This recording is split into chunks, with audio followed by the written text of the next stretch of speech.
नमस्कार। आपके अपने YouTube channel GK Chopra ji में आपका स्वागत है। आज का जो हमारा नया टॉपिक है वो कला संस्कृति में है दुर्ग शिल्प। आज का जो हमारा टॉपिक है वो कला संस्कृति में है दुर्ग शिल्प।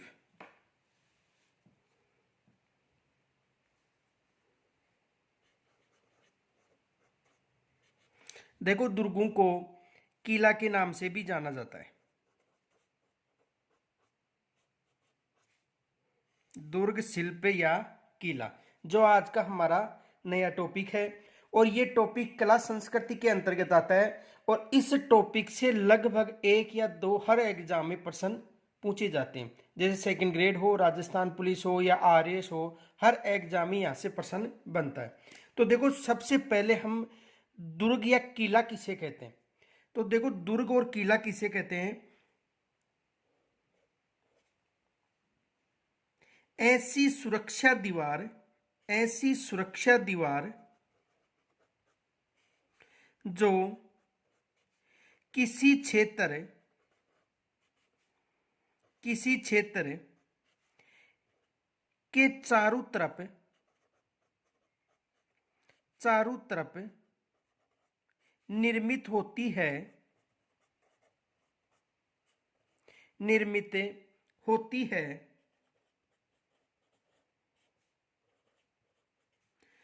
दुर्ग या किला कहा जाता है, किला कहा जाता है।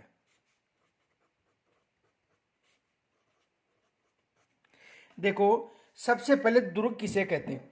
यानी ऐसी सुरक्षा दीवार जो किसी क्षेत्र की चारों तरफ निर्मित हो, उसे दुर्ग या किला कहा जाता है। देखो, जैसे मान लो यहां पर ये जो दीवार है,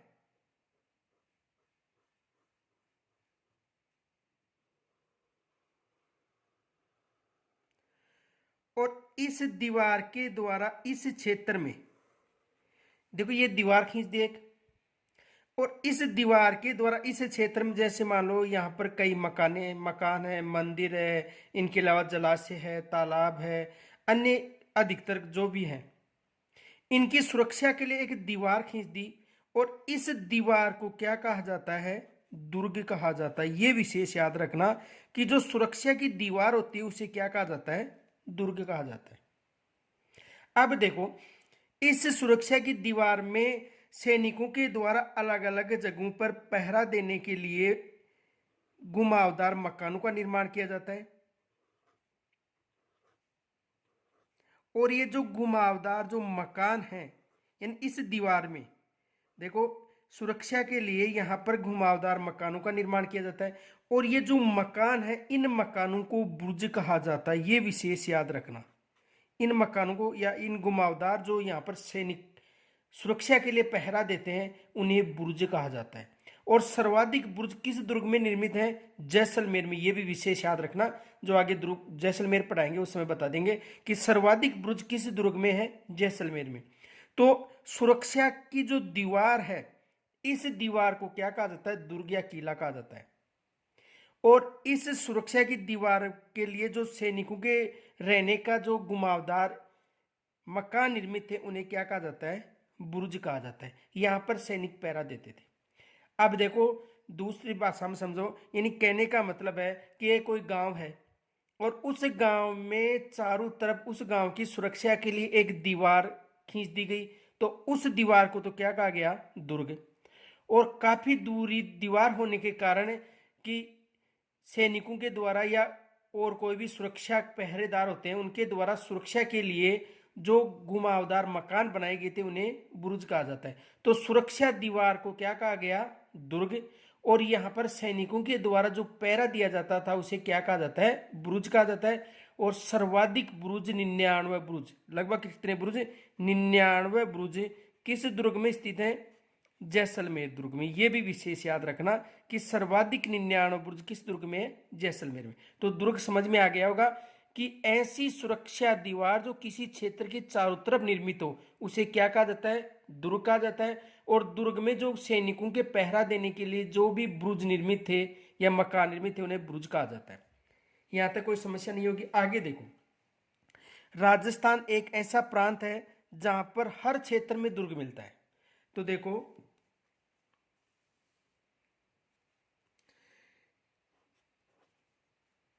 राजस्थान का शायद ही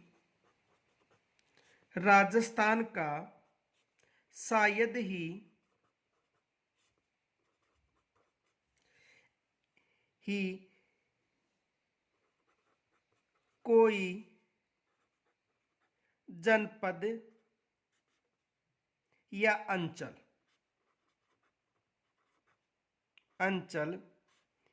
ऐसा हो जहां पर छोटा या बड़ा दुर्ग या गड्डी न हो। ये विशेष याद रखना कि राजस्थान में शायद ही ऐसा कोई जनपद या अंचल होगा जहां पर दुर्ग या कोई छोटा दुर्ग या कोई गड्डी न मिले। बाकी हर राजस्थान के हर स्थान पर, हर जो क्षेत्र था वहां पर दुर्ग निर्मित है। आगे देखो, यानी कि दुर्ग जो होते हैं उनके अनुसार अलग अलग क्षेत्र में दुर्ग थे। जैसे औद्योगिक दुर्ग होता है, गिरी दुर्ग होता है, मरुभूमि दुर्ग होता है। तो इन दुर्गों का जो सबसे पहले जो उल्लेख मिला है राजस्थान में, वो कालीबंगा सभ्यता की खुदाई के दौरान मिला। ये विशेष याद रखना। तो देखो, ये एग्जाम में प्रश्न पूछा जा सकता है, विशेष याद रखना है। राजस्थान में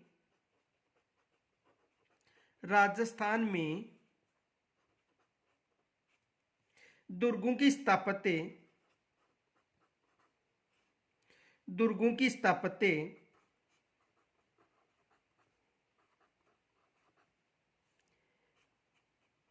के विकास का प्रथम उदाहरण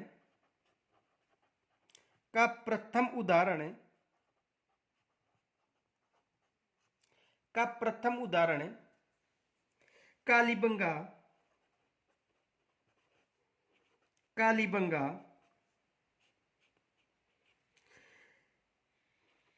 सभ्यता की खुदाई के दौरान मिले हैं।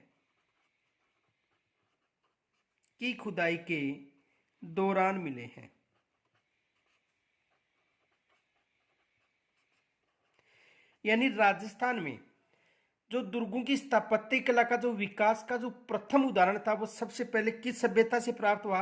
कालीबंगा। देखो, पीछे इतिहास का जो हमारा टॉपिक चल रहा है उसमें कालीबंगा सभ्यता में आपको बताया था कि दो क्षेत्र थे। एक था पश्चिमी, जो अपेक्षाकृत कम चौड़ा था लेकिन ऊंचा क्या था? अधिक था। ये पश्चिमी टीला था। और जो पूर्वी टीला था वो अपेक्षाकृत बड़ा था और ऊंचाई क्या थी? कम थी। ये दो टीले फटे थे हमने कालीबंगा सभ्यता में। तो देखो, ये कौन सा था? पश्चिमी टीला।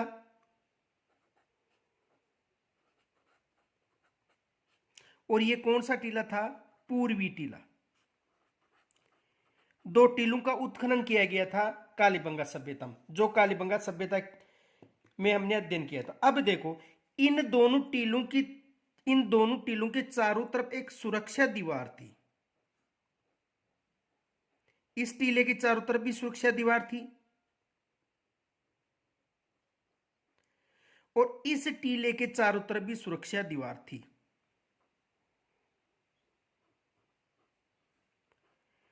तो ये जो सुरक्षा दीवार है, इस दीवार को दुर्ग नाम दिया गया था। इस सुरक्षा दीवार को क्या नाम दिया गया था? दुर्ग नाम दिया गया था। तो ये सुरक्षा दीवार, यानी ये जो सुरक्षा दीवार है, और इस सुरक्षा दीवार को ही क्या नाम दिया गया था? दुर्ग नाम दिया गया था। और इसे किला के नाम से भी जाना जाता है। तो राजस्थान में सबसे पहले जो दुर्गों का जो अवशेष मिले हैं वो किस सभ्यता में मिले हैं? कालीबंगा सभ्यता में। और इतिहास के टॉपिक में मैंने पढ़ाया था कि कालीबंगा सभ्यता में दो टीले मिले थे, पश्चिमी टीला और पूर्वी टीला। पश्चिमी टीला अपेक्षाकृत कम चौड़ा था लेकिन ऊंचाई अधिक थी, और पूर्वी टीला अपेक्षाकृत चौड़ा था लेकिन ऊंचाई कम थी। इन दोनों के चारों तरफ जो सुरक्षा दीवार थी उसे क्या कहा गया था? दुर्ग। और पीछे बताया मैंने कि जो सुरक्षा दीवार होती है उसे दुर्ग कहा जाता है, और जो सैनिकों के पहरा देने के लिए जो मकान निर्मित थे घुमावदार, उन्हें बुर्ज कहा जाता है। यहां तक समझ में आ गया होगा। आगे देखो,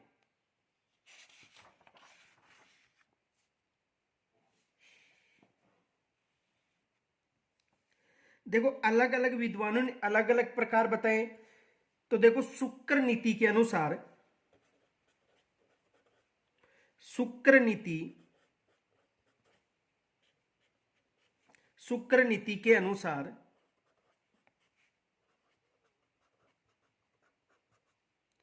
यानी जो राजनीतिक विचारक था शुक्र, उसके यानी शुक्र नीति के अनुसार राज्य के 7 अंग, राज्य के 7 अंग माने गए हैं, माने गए हैं। राज्य कितने अंक माने गए हैं? 7 अंक माने गए हैं, जिनमें जिनमें दुर्ग एक महत्वपूर्ण अंग था, महत्वपूर्ण अंग था। देखो जो शुक्र नीति है उनके अनुसार राज्य के 7 अंग माने गए हैं, उनमें दुर्ग एक महत्वपूर्ण अंग था, यह विशेष याद रखना।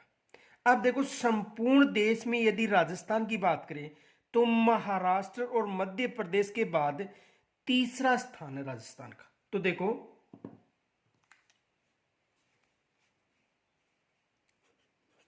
संपूर्ण देश में, संपूर्ण देश में, देश में राजस्थान वह प्रदेश है, राजस्थान वह प्रदेश है, संपूर्ण देश में राजस्थान वह प्रदेश है जहां पर महाराष्ट्र व मध्य प्रदेश के बाद, मध्य प्रदेश के बाद सर्वाधिक दुर्ग या किला मिले हैं। यह विशेष याद रखना कि संपूर्ण देश में राजस्थान वह प्रदेश है जहां पर महाराष्ट्र और मध्य प्रदेश के बाद सर्वाधिक दुर्ग मिले हैं। यह विशेष याद रखना। एग्जाम में प्रश्न पूछा जा सकता है कि राजस्थान में भारत की दृष्टि से राजस्थान में दुर्गों में स्थान है, तो राजस्थान में दुर्गों का स्थान कौन सा है? तीसरा। यहां पर प्रश्न बन सकता है, विशेष याद रखना है। आगे देखो,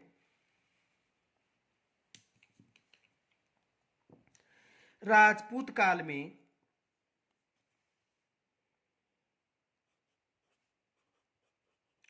राजपूत काल में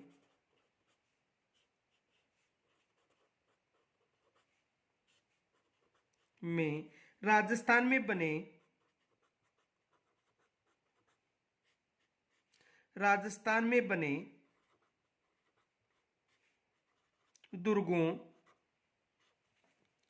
में भाटियों का, भाटियों का सोनागढ़, यानी भाटियों का सोनागढ़ का मतलब जैसलमेर में अजय राज का गढ़बीटली दुर्ग, अजय राज, अजय राज चौहान था, अजय राज चौहान का गढ़बीटली दुर्ग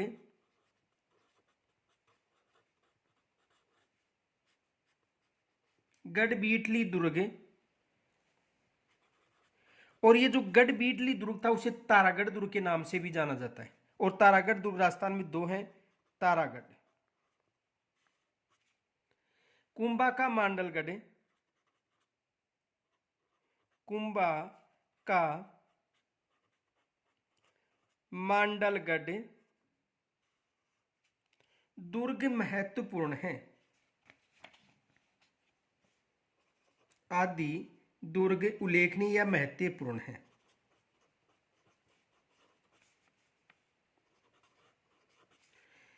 उल्लेखनीय है। तो देखो राजपूत काल में बने दुर्गों में जैसे भाटियों का सोनगढ़, देखो भाटियों के द्वारा हनुमानगढ़ और जैसलमेर दुर्ग निर्मित किए गए थे। अजय राज चौहान का जो गढ़ बीटली यानी तारागढ़ दुर्ग, कुंभा का मांडलगढ़ आदि दुर्ग उल्लेखनीय है। आगे देखो, देखो त्राइन का जो द्वितीय युद्ध हुआ था उसके बाद यहां पर तुर्क अफगानों का स्थापना हो गई थी, जिसके प्रभाव से राजस्थान का जो दुर्ग स्थापत्य कला उस पर भी पड़ा था। और 13वीं शताब्दी के बाद में जो दुर्गों में एक नया परिवर्तन दिखाई दिया, ये विशेष याद रखना। तो देखो,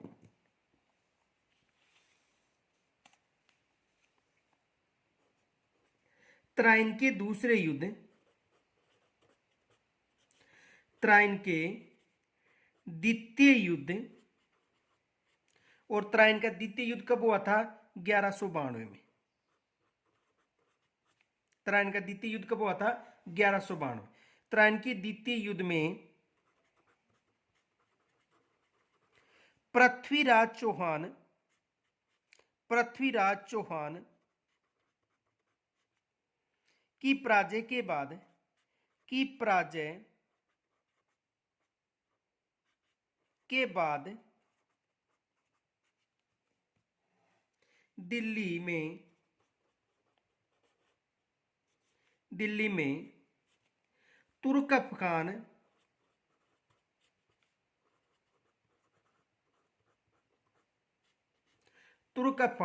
शासन की स्थापना हो गई। शासन की स्थापना हो गई।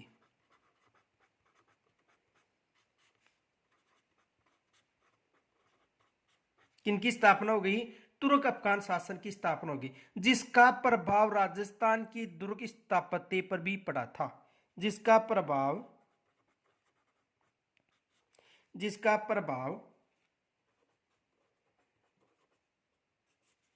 राजस्थान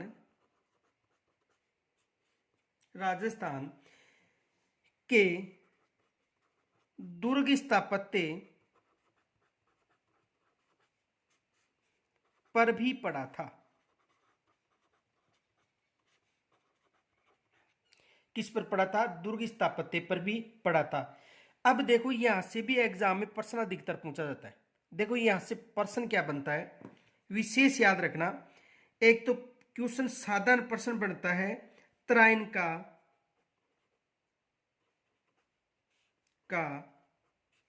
युद्ध किनके मध्य हुआ था?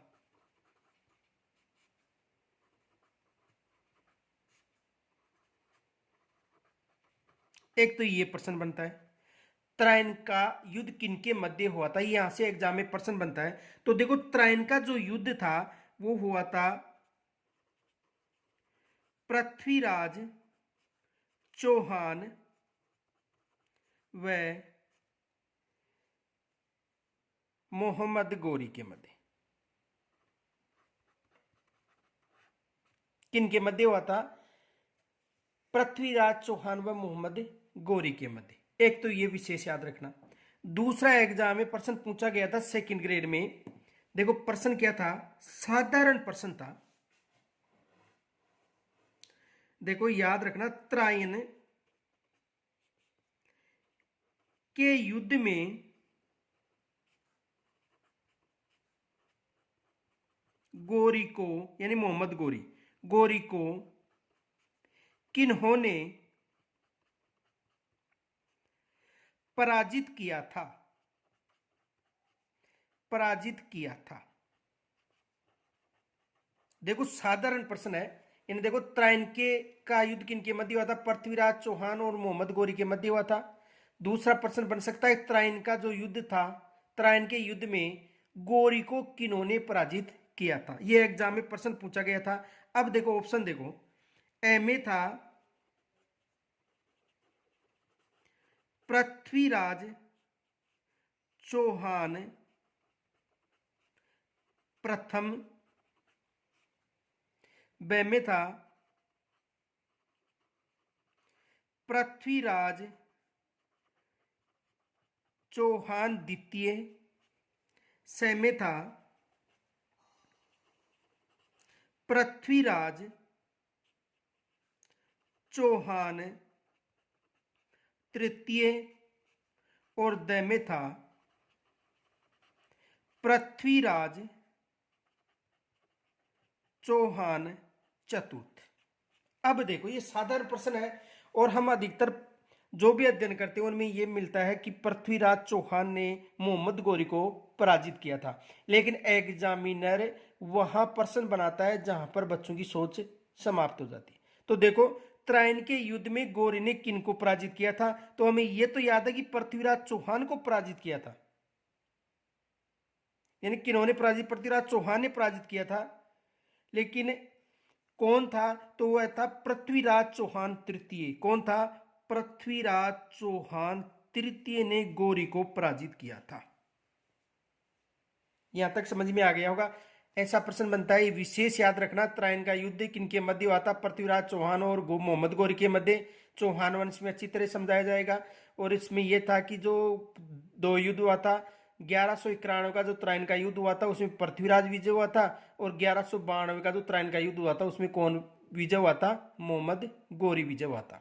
ठीक है। और त्रायन के युद्ध में गौरी को किन्होंने पराजित किया था? तो विशेष याद रखना, पृथ्वीराज चौहान तृतीय ने पराजित किया था। किन्होंने किया था? पृथ्वीराज चौहान तृतीय ने। ये दोनों प्रश्न विशेष याद रखना, यहां से एग्जाम में प्रश्न बन सकता है।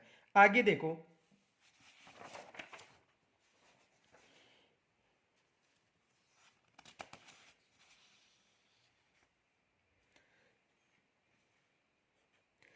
तेरहवीं शताब्दी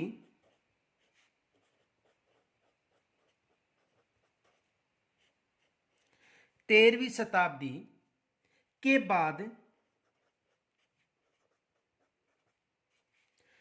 दुर्ग बनने की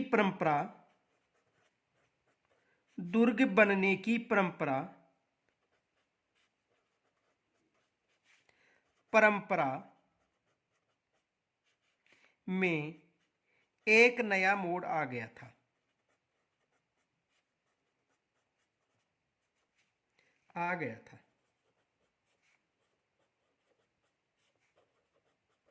देखो 13वीं शताब्दी में जो यहां पर राजस्थान की बात करें तो 13वीं शताब्दी में यहां पर तुर्क अफगान का शासन स्थापित हो गया था लगभग 1192। तो उसके बाद में यहां पर सुरक्षा के लिए दुर्गों में एक नया मोड़ आ गया था। अब देखो राजस्थान में कुछ ऐसे दुर्ग हैं जिनका पुनर्निर्माण भी करवाया गया था। जैसे आबू दुर्ग में अचलगढ़ है, तो उस दुर्ग का भी पुनर्निर्माण करवाया गया था। किनके द्वारा करवाया गया था? महाराणा कुंभा के द्वारा। और कुछ दुर्गों का निर्माण करवाया गया था। तो देखो राजस्थान में कुछ ऐसे दुर्ग थे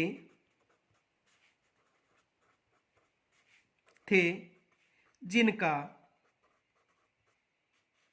पुनः निर्माण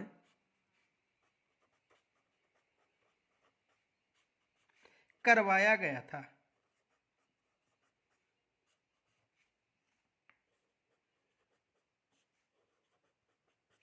यानी राजस्थान में कुछ ऐसे दुर्ग हैं जिनका पुनर्निर्माण करवाया गया था। जैसे देखो आबू का अचलगढ़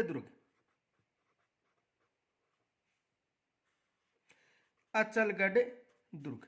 और आबू का जो अचलगढ़ दुर्ग है इसका निर्माण किन्होंने करवाया था? महाराणा कुंभा ने।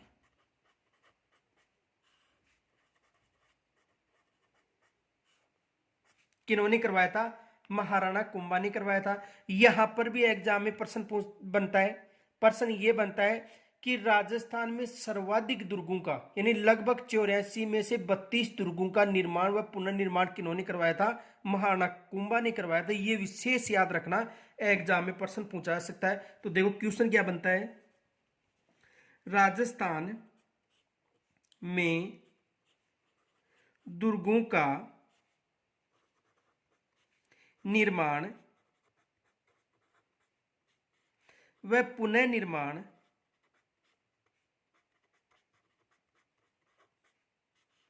सर्वाधिक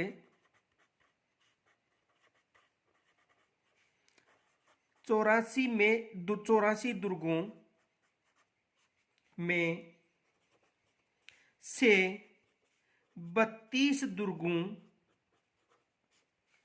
का निर्माण किन्होंने करवाया था?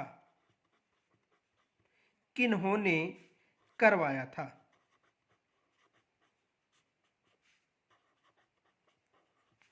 यानी कहने का मतलब एग्जाम में यहां से प्रश्न आ सकता है कि राजस्थान में दुर्गों का निर्माण व पुनर्निर्माण सर्वाधिक 84 में से 32 दुर्गों का निर्माण किन्होंने करवाया था? ये विशेष याद रखना।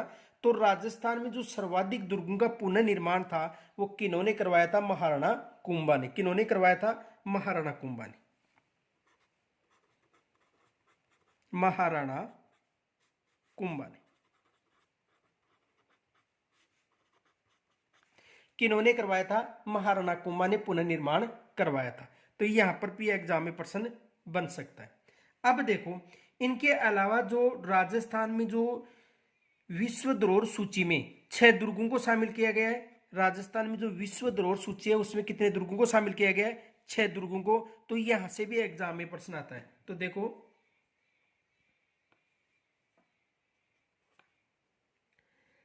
राजस्थान के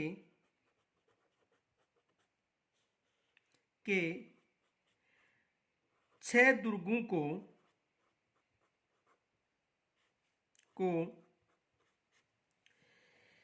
विश्व धरोहर सूची मान लो या वर्ल्ड हेरिटेज साइट को विश्व धरोहर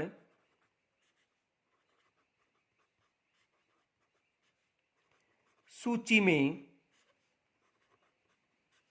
शामिल किया गया है।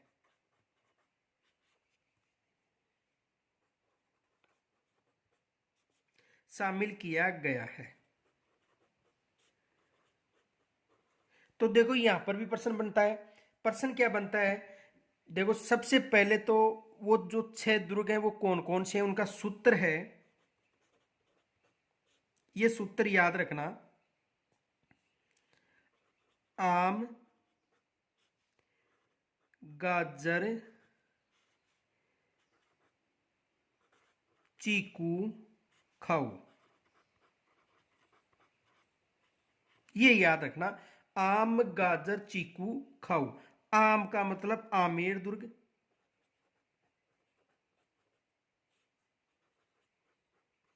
आम का मतलब आमेर दुर्ग।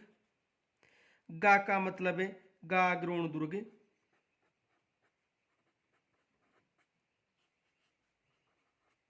गागरोण दुर्ग। जय का मतलब जैसलमेर दुर्ग।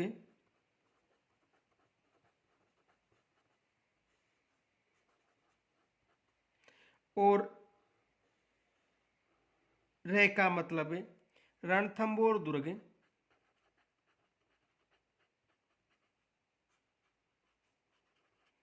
रणथंबोर दुर्ग।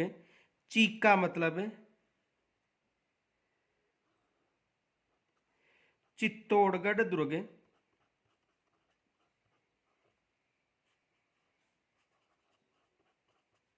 और कू का मतलब कुंभलगढ़ दुर्ग।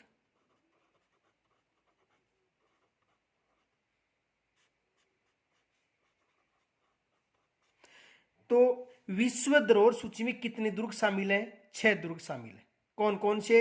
आमेर दुर्ग, गागरोण दुर्ग, जैसलमेर दुर्ग, रणथंबोर दुर्ग, चित्तौड़गढ़ दुर्ग और कुंभलगढ़। ये विशेष याद रखना। अब देखो एग्जाम में प्रश्न क्या पूछा जाता है। देखो एग्जाम में प्रश्न देखो यहां से 3-4 प्रश्न बनते हैं। पहला प्रश्न देखो, निम्न में से कौन सा दुर्ग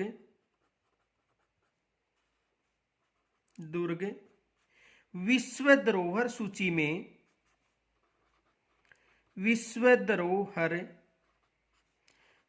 में शामिल नहीं है? ये एग्जाम में प्रश्न आ गया। अब ऑप्शन देखो, ए में दे दिया गागरोन,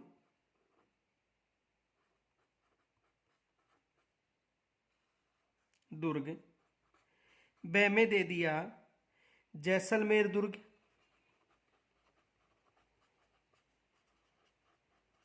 से में दे दिया जयगढ़ दुर्ग,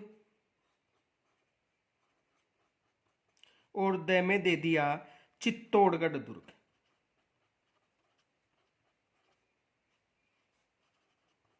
तो यदि सूत्र याद होगा तो प्रश्न आसान हो जाएगा। आम गाजर चीकू खाओ, तो इसमें कौन सा शामिल नहीं है? जयगढ़ दुर्ग। कौन सा दुर्ग शामिल नहीं है? जयगढ़ दुर्ग। दूसरा प्रश्न देखो क्या बनता है, इन्हीं दुर्गों से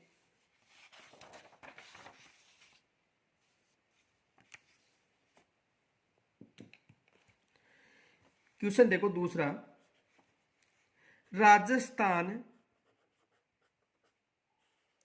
के कितने दुर्गों को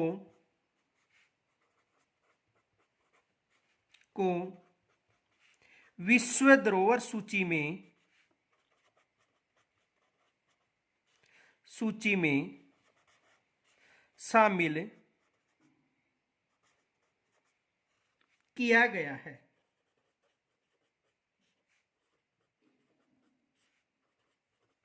एक एग्जाम में ये भी प्रश्न बनता है। तो देखो राजस्थान में जो विश्व धरोहर सूची है उसमें कितने दुर्गों को शामिल किया गया है? 6 दुर्गों को। अगला प्रश्न देखो क्या बनता है,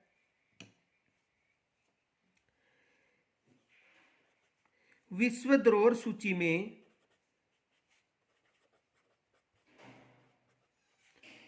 में राजस्थान के दुर्गों को कब शामिल किया गया था?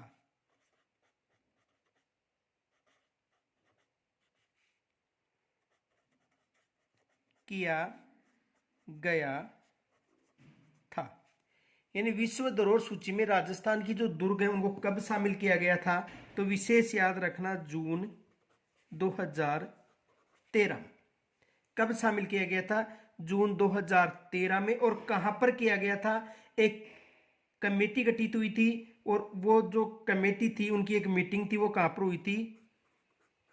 नोम पेहन में। तो यहां पर ये प्रश्न बन सकते हैं, विशेष याद रखना। कितने दुर्गों को? 6 दुर्गों को। कब? जून 2013। आगे देखो,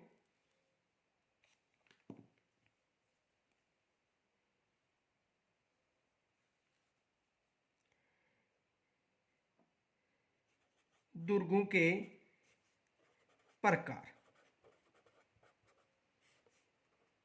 देखो दुर्ग कितने प्रकार के होते हैं, अलग अलग विद्वानों ने अलग अलग प्रकार बताया है, लेकिन सामान्यतः जो दुर्ग हैं उनके प्रकार, यानी कौन कौन से प्रकार के दुर्ग होते हैं, यहां पर भी एग्जाम में एक प्रश्न जरूर बनता है। तो देखो जो दुर्गों के प्रकार उनमें सबसे पहले है औदिक दुर्ग।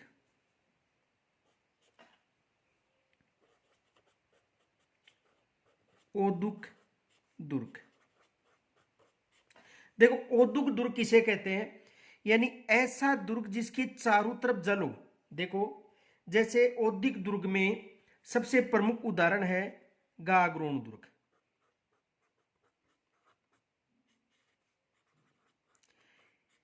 ये एग्जाम में विशेष याद रखना, एग्जाम में प्रश्न बनता है जल दुर्ग का सर्वश्रेष्ठ उदाहरण गागरोन दुर्ग। अब देखो इसे औदिक दुर्ग किसे कहते हैं, इसकी विशेषता बता रहा हूं। देखो ये एक अपवार नदी थी,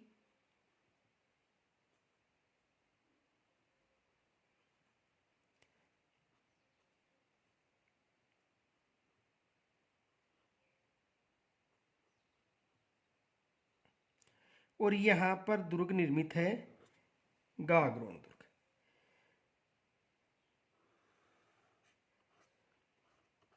गागरोन दुर्ग। और गागरोन दुर्ग कहां पर है? झालावाड़ में। गागरोन दुर्ग कहां पर है? झालावाड़। और ये जो नदी है वो काली सिंध नदी है, काली सिंध।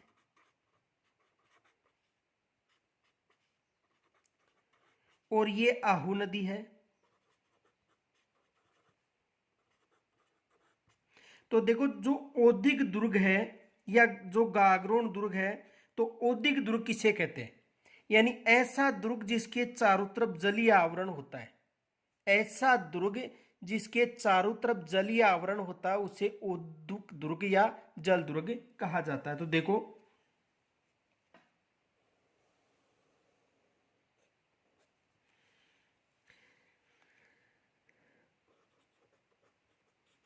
औद्योगिक या जल दुर्ग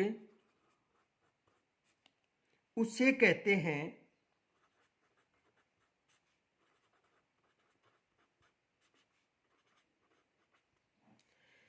जो विशाल जलराशि से, जो विशाल जलराशि, जो विशाल जलराशि से घिरा हुआ हो।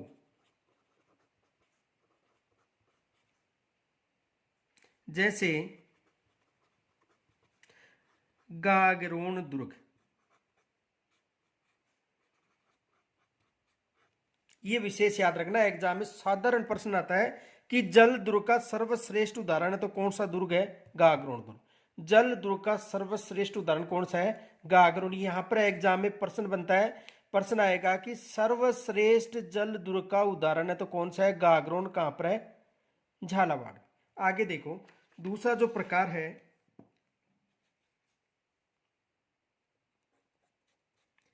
गिरि दुर्ग। गिरि दुर्ग। और गिरि दुर्ग को पर्वत दुर्ग भी कहा जाता है। एक ही बात है, गिरि दुर्ग या पर्वत दुर्ग, यानी वे दुर्ग जो किसी ऊंचे पर्वत पर स्थित हो। देखो वे दुर्ग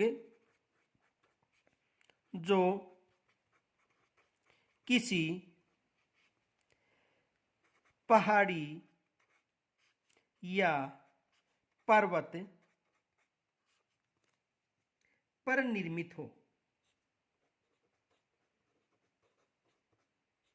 निर्मित हो क्या कहलाते हैं?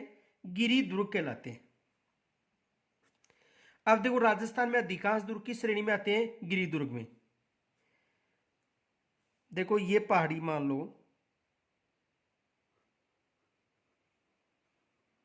ये पहाड़ी है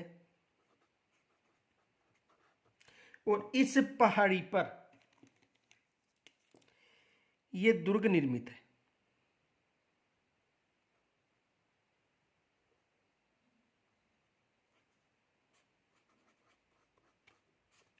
तो इसे क्या कहा गया है? गिरि या पर्वत दुर्ग। तो देखो जैसे चित्तौड़गढ़ है, गिरि दुर्ग का उदाहरण है, चित्तौड़गढ़ दुर्ग। देखो अधिकतर दुर्ग गिरि दुर्ग में राजस्थान में, लेकिन जो पहाड़ी पर जो या पहाड़ी या पठार पर जो दुर्ग निर्मित है उसे क्या कहा जाता है? गिरि दुर्ग। दोनों दुर्ग समझ में आ गए होंगे। आगे देखो अगला,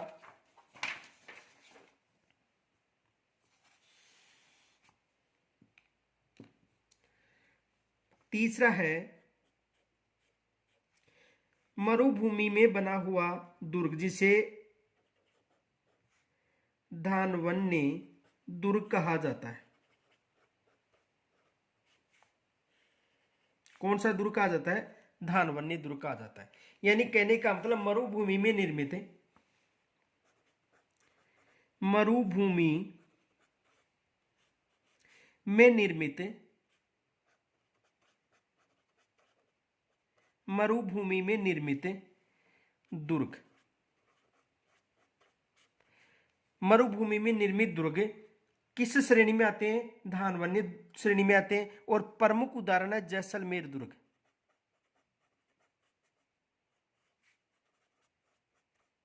कौन सा दुर्ग?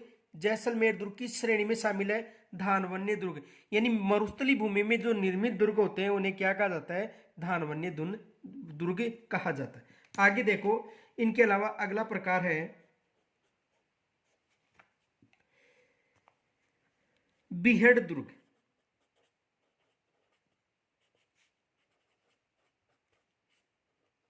बीहड़ दुर्ग यानी ऐसे दुर्ग जो वन्य क्षेत्र में निर्मित होते हैं, क्या कहलाते हैं? बीहड़ दुर्ग कहलाते हैं।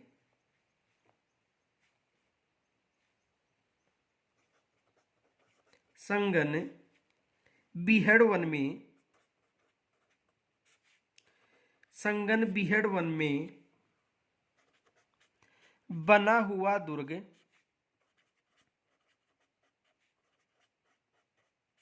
और सर्वश्रेष्ठ दुर्ग कौन सा है? सिवाना दुर्ग। इन इसका सर्वश्रेष्ठ उदाहरण कौन सा दुर्ग है? सिवाना दुर्ग। यदि देखो धानवनी दुर्ग का सर्वश्रेष्ठ उदाहरण पूछे जैसलमेर बताना है, और बीहड़ दुर्ग का सर्वश्रेष्ठ उदाहरण पूछे तो कौन सा बताना है? सिवाना बताना है। आगे देखो एरण दुर्ग।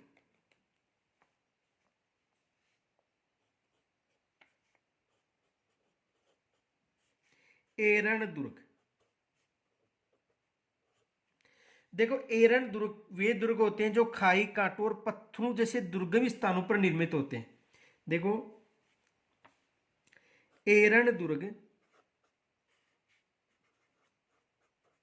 एरण दुर्ग वे दुर्ग हैं, वे दुर्ग हैं जिनके मार्ग में, जिनके मार्ग में खाई, कांटों व पत्थरों, व पत्थरों से दुर्गम हो, पत्थरों से दुर्गम हो। और सर्वश्रेष्ठ जो उदाहरण है इसका वो है चित्तौड़ व जालोर दुर्ग।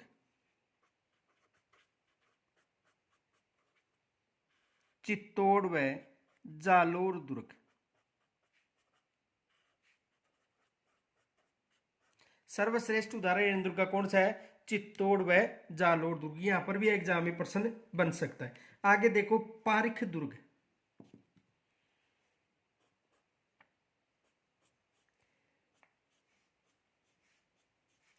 पारिख दुर्ग,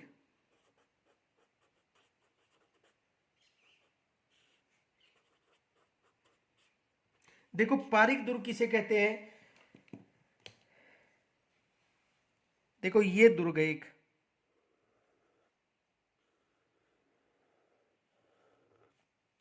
और ये पारिक दुर्ग का सर्वश्रेष्ठ जो उदाहरण है भरतपुर दुर्ग है। भरतपुर दुर्ग। अब इस दुर्ग के चारों तरफ एक खाई खोदकर उसमें जल भर दिया जाता है।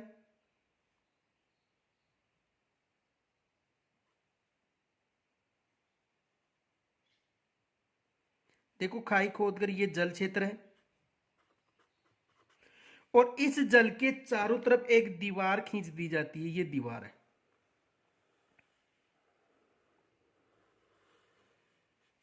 ये क्या है? दीवार। और ये क्या है? दुर्ग। देखो दुर्ग, दुर्ग के चारों तरफ खाई खोदकर जल भर दिया जाता है, और जल के चारों तरफ एक दीवार खींच दी जाती है। उसे कौन सा दुर्ग कहा जाता है? पारिक दुर्ग कहा जाता है। ये विशेष याद रखना। तो देखो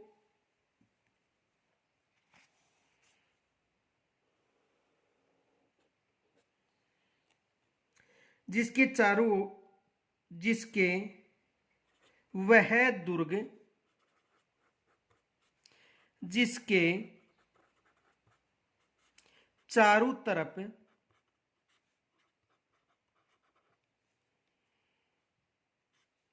बहुत बड़ी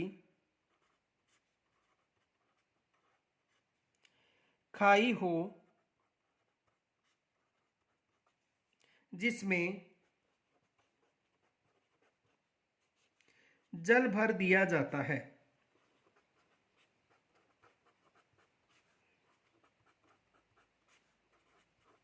तथा जल के बाहर दीवार बना दी जाती है।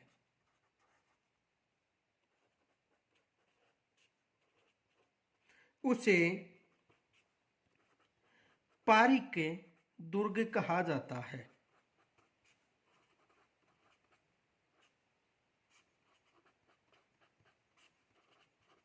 उसे क्या कहा जाता है? पारिक दुर्ग। यानी दुर्ग के चारों तरफ खाई खोद कर उसमें जल भर दिया जाता है। कुछ दुर्ग ऐसे जिनमें जल भी नहीं मिलता था और उनकी सुरक्षा के लिए एक दीवार बनाई जाती है, इसलिए उसे पारिक दुर्ग कहा जाता है। और पारिक दुर्ग का जो सर्वश्रेष्ठ उदाहरण कौन कौन से हैं? भरतपुर दुर्ग,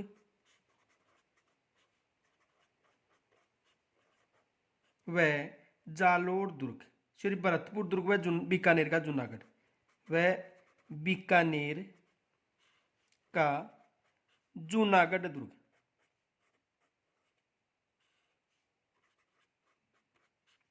यानी भरतपुर दुर्ग व बीकानेर का जो जूनागढ़ दुर्ग है वो किस श्रेणी में शामिल है? पारिक दुर्ग की श्रेणी में, सर्वश्रेष्ठ उदाहरण है। आगे देखो अगला प्रकार,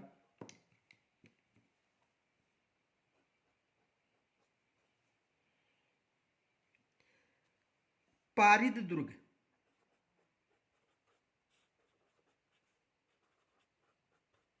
कौन सा दुर्ग? पारिद दुर्ग।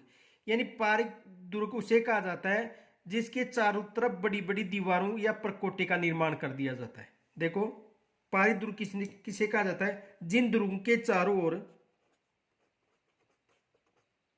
जिन दुर्गों के चारों ओर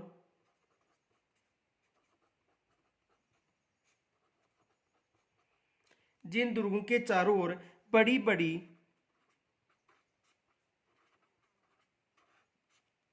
दीवारों का परकोटा हो, परकोटा हो, वे पारिद दुर्ग कहलाते हैं। कौन से दुर्ग कहलाते हैं? पारिद दुर्ग कहलाते हैं। और पारिद दुर्ग का सर्वश्रेष्ठ उदाहरण कौन कौन सा है? जैसलमेर और चित्तौड़गढ़। जैसलमेर व चित्तौड़गढ़ दुर्ग।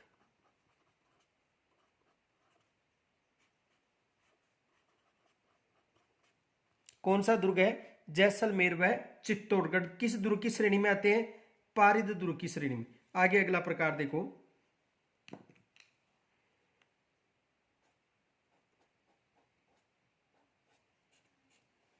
सैन्य दुर्ग।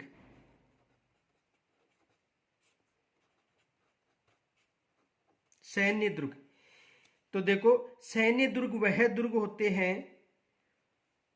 ये है वे दुर्ग होते हैं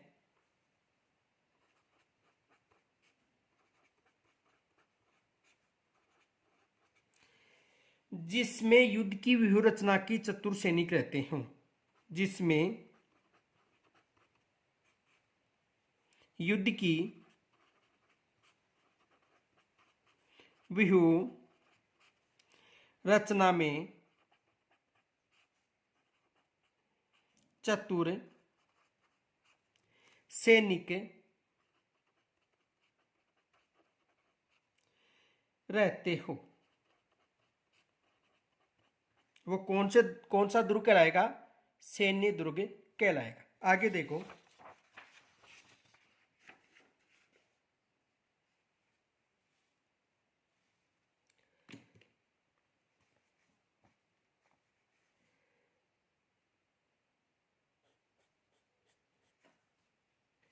सहाय दुर्ग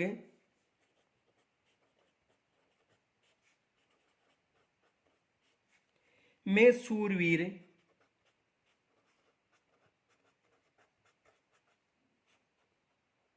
एवं सदा अनुकूल एवं सदा अनुकूल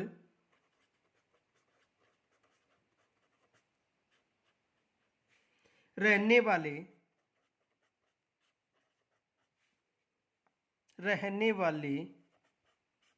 बांधव लोग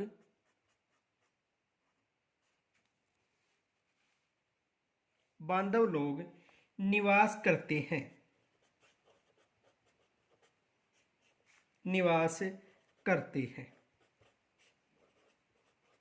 देखो, सहाय दुर्ग में शूरवीर तथा सदा अनुकूल रहने वाले बांधव लोग निवास करते हैं, उसे कौन सा दुर्ग कहा जाता है? सहाय दुर्ग। अब देखो यहां पर प्रश्न बन सकता है कि देखो ऐसा कौन सा दुर्ग है जो गिरी दुर्ग, पारिक दुर्ग और एरन दुर्ग की श्रेणी में रखा गया है। एग्जाम में 2 बार प्रश्न आ चुका है। तो देखो प्रश्न देखो, कौन सा दुर्ग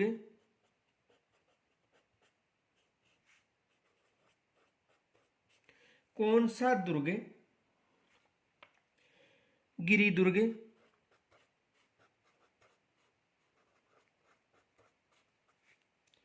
पारिक दुर्ग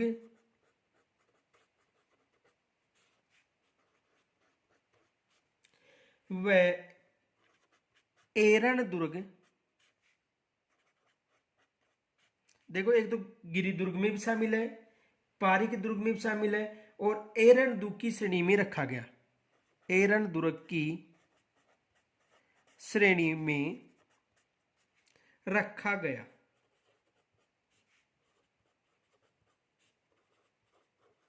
ये विशेष याद रखना, एग्जाम में यहां पर प्रश्न बन चुका है और आगे बनने की संभावना भी है।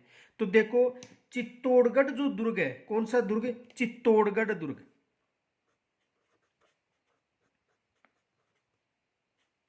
चित्तौड़गढ़ दुर्ग वो तीनों श्रेणियों में शामिल है। यानी जो चित्तौड़गढ़ दुर्ग है वो तीनों श्रेणियों में शामिल है। गिरी दुर्ग में भी शामिल है, पारिक दुर्ग में भी शामिल है और एरन दुर्ग में भी शामिल है। यह प्रश्न बन सकता है। देखो अगला प्रश्न,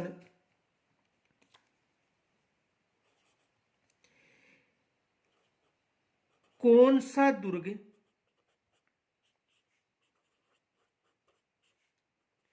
जल दुर्ग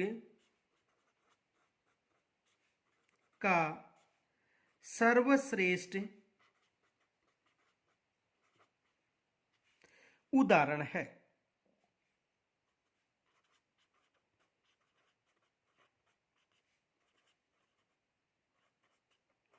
देखो कौन सा दुर्ग जल दुर्ग का सर्वश्रेष्ठ उदाहरण है। तो देखो सर्वश्रेष्ठ उदाहरण पूछे तो कौन सा दुर्ग बताना है? गागरोण दुर्ग।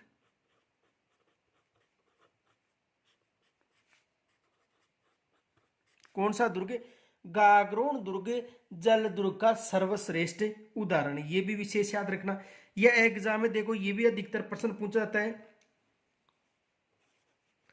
पारिक दुर्ग का सर्वश्रेष्ठ